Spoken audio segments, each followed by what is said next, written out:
In einer verzweifelten Position.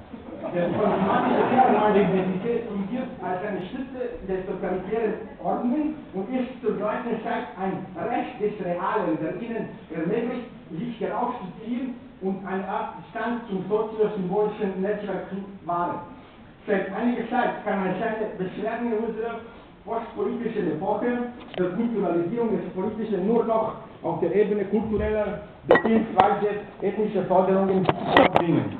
Ausgebeutete Arbeiter werden zu Migranten, deren andererseits unterdrückt wird und so weiter. In letzter Konsequenz ist Kultur nichts anderes als die Übereinkunft, obszöne Geräusche zu ignorieren. Aber nun gibt es einen Antagonismus, der über kulturelle Demarkationslinien hinausgeht.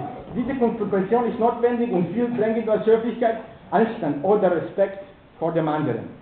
Unhinterfragt als oberstes ethisches Gebot ist der Respekt vor dem anderen zutiefst problematisch, oft sogar das schädlichste und hässlichste.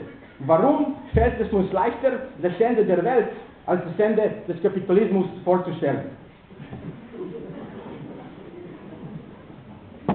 Was notwendig ist eine Veränderung des gesamten Feldes durch die Einführung eines ganz anderen eines antagonistischen Kampfes, der nicht länger zwischen partikulären Gemeinschaften stattfindet, sondern stattdessen jegliche Gemeinschaft von innen her spaltet und die transkulturelle Verbindung zwischen den verschiedenen Gemeinschaften zu der eines gemeinsamen Kampfes macht. Was wir bräuchten, ist ein echter Akt.